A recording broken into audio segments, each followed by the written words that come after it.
तुर्की ने जैसे ही सुना कि भारतीयों ने आने ना आने का फैसला कर लिया है, वो भी घुटनों पर आ गया। और दिखाते हैं आपको, जरा तस्वीर दीजिए, ये देख रहे हैं आप, ये तुर्की का जो पर्यटन विभाग है उसकी तरफ से पूरा लेटर जारी करके ये बताने की कोशिश की गई है कि आप आइए, आप तुर्की आइए। क्या लिखा है इस पूरे लेटर में जो जारी किया गया है तुर्की सरकार की तरफ से, चलिए वो जानकारी भी हम आपको दे देते हैं। उनकी तरफ से कहा गया है कि भारतीय पर्यटकों ने तुर्की से जो दूरी बनाई उसके बाद वो टेंशन में आ गए, घुटने पर आ गया तुर्की पर्यटन विभाग। यही वजह कि लेटर जारी किया और भारतीय पर्यटकों के सामने गिड़गिड़ाया है।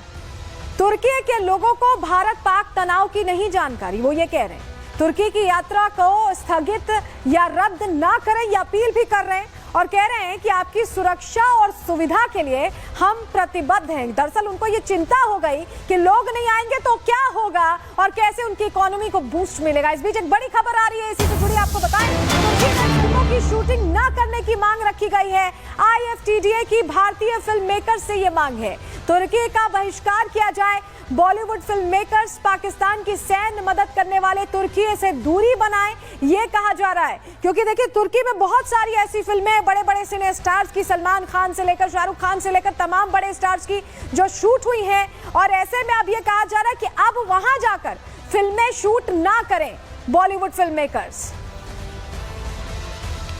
तो अब देखिए वहां पर जो बिजनेस होता था, जो ट्रेड होता था, उस पर भी भारतीयों ने चोट करने का मन बना लिया है। और यही वजह है कि तुर्की और अजरबैजान में अब ट्रेड स्ट्राइक कैसे भारत ने की है, रिपोर्ट के जरिए आपको दिखा रहे हैं।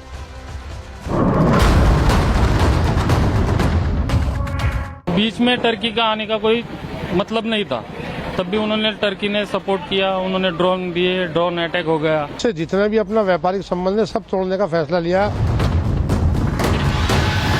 आतंकिस्तान का समर्थन और भारत के खिलाफ हथियार सप्लाई करके तुर्की और अजरबैजान ने मुसीबत मोल ले ली है। भारत ने सीधे तौर पर तुर्की और अजरबैजान के खिलाफ कुछ नहीं किया, लेकिन भारत में रहने वाला हर भारतीय तुर्की और अजरबैजान पर टूरिज्म और ट्रेड स्ट्राइक का मूड बना चुका है। तुर्की अब भारत के साथ हर साल अरबों का व्यापार करता है और उन्हीं पैसों से हथियार बनाकर आतंकिस्तान की मदद करता है। लेकिन भारत के व्यापारियों ने तय कर लिया है कि अब तुर्की का सामान भारत में नहीं बिकेगा।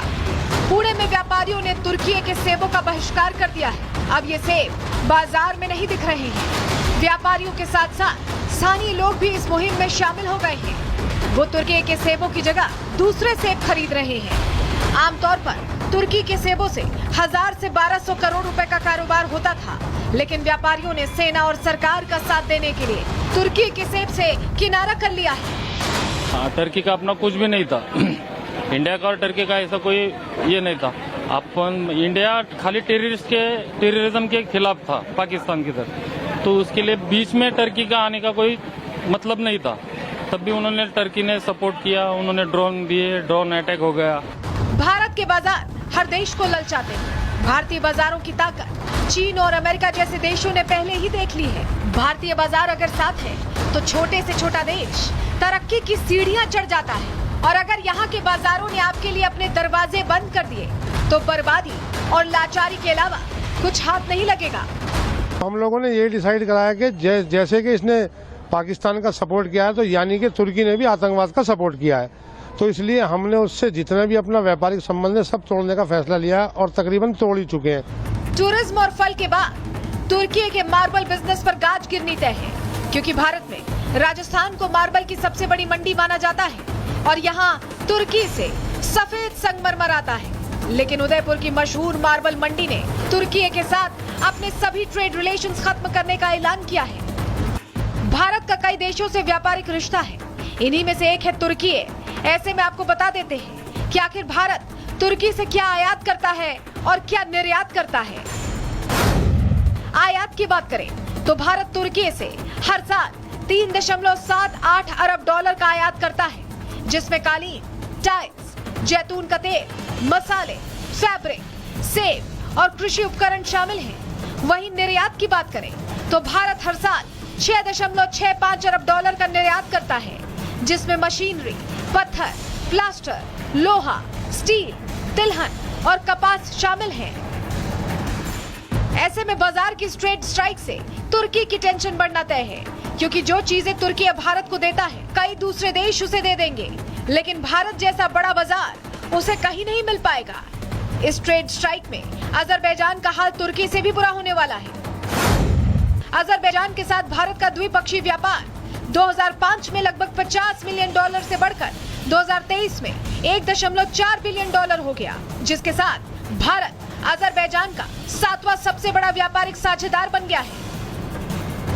ऐसे में अजरबैजान को भी ये ट्रेड स्ट्राइक भारी पड़ने वाली है। भारतीय व्यापारियों और पर्यटकों के इस बॉयकॉट ने तुर्की के हाथ पांव फुला दिए हैं, क्योंकि इन देशों को पता है कि भारत सरकार अंतर्राष्ट्रीय अनुबंधों में बंधी है, लेकिन पर्यटक और व्यापारी अपने दम पर इन देशों को घुटने पर ला सकते हैं। Bureau report, Republic Bharat. और इस बीच बड़ी जानकारी मिली जो आपको बताएं, पाकिस्तान का आतंक परस्त चेहरा बनने में नाकाम हो गया है। आतंकी मसूद अजहर को पाकिस्तान सरकार की तरफ से मदद दी गई है। शाहबाज सरकार 14 करोड़ की मदद देने वाली है। 14 इसके रिश्तेदार मारे गए थे और हर एक पर 1-1 करोड़ देते हुए 14 करोड़ की मदद, यानी इसको फिर से अपना आतंकी संगठन खड़ा करने की मदद दे रही है पाकिस्तानी सरकार। और जो IMF से पैसा मिला है वो पैसा लोगों के भले के लिए, विकास के लिए नहीं बल्कि आतंकियों के भले के लिए इस्तेमाल कर रही है शाहबाज सरकार। ये बड़ी जानकारी मिल रही है। लेकिन एक और तस्वीर आज बहुत महत्वपूर्ण हो जाती है। तस्वीर आप देख रहे हैं, वापस लौट आए हैं BSF जवान। इनको 20 दिन तक करीब पाकिस्तान में ये फंसे हुए थे, लेकिन आपको बताएं कि BSF का जवान अब भारत वापस लौट आया है। वो जानता था, क्योंकि पाकिस्तान जानता था कि भारत से दुश्मनी मोल लेना उसके लिए फिर से बहुत भारी पड़ेगा। ऐसे में जवान की वापसी हुई। रिपोर्ट इसी से जुड़ी देखिए।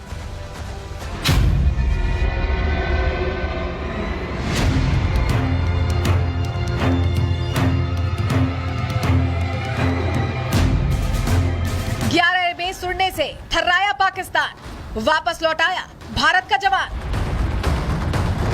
मोदी सरकार की शक्ति, पाकिस्तान की निकली हेकड़ी। सेना का नुकसान करने की थी तैयारी, हमने उनसे सीने पर चढ़ कर दिखा दिया कि हमारे वीरों की कैसी है तैयारी। आखिरकार 20 दिन बाद पाकिस्तान को BSF का जवान भारत को वापस लौटाना ही पड़ा, क्योंकि वो जानता था कि भारत से दुश्मनी मोल लेने का मतलब क्या होता है। पाकिस्तान देख चुका था तबाही की वो तस्वीरें जो भारतीय सेना ने उसके घर में घुसकर मचाई थी। 11 एयरबेस को तबाह कर दिया था, शहबाज मुनीर को घुटनों पर ला दिया था। और यही वो डर है जिसकी वजह से पाकिस्तान BSF जवान को छोड़ने पर मजबूर हो गया। BSF ने जवान के वापस भारत लौटने की जानकारी देते हुए बताया कि आज BSF जवान PK साहू वापस लौट आए हैं, जो 23 अप्रैल 2025 से पाकिस्तानी रेंजर्स की हिरासत में थे। PK साहू को अटारी चेक पोस्ट के जरिए लगभग 10:30 बजे सौंप दिया गया है। हालांकि ये कोई पहली बार नहीं है जब पाकिस्तान को मुंह की खानी पड़ी। इससे पहले भी पाकिस्तान को विंग कमांडर अभिनंदन को वापस लौटाना पड़ा था। फर्क बस इतना है कि उस समय इमरान खान पाकिस्तान के प्रधानमंत्री थे और अब जब PK साहू भारत वापस लौटे हैं तो पाकिस्तान के प्रधानमंत्री शहबाज शरीफ हैं, जिससे साफ है कि पाकिस्तान में प्रधानमंत्री तो बदले, सरकारें तो बदली, लेकिन मोदी के नाम का डर अभी भी बरकरार है। 20 दिन वो हमारे देश में नहीं थे, पाकिस्तान की तरफ से अरेस्ट हो गए थे।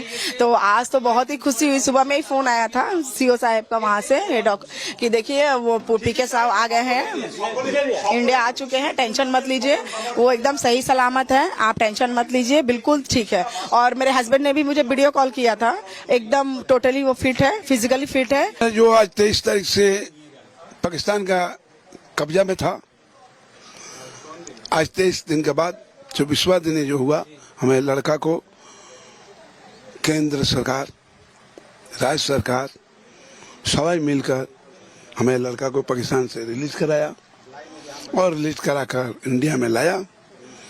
इन लोगों को धन्यवाद देते हैं।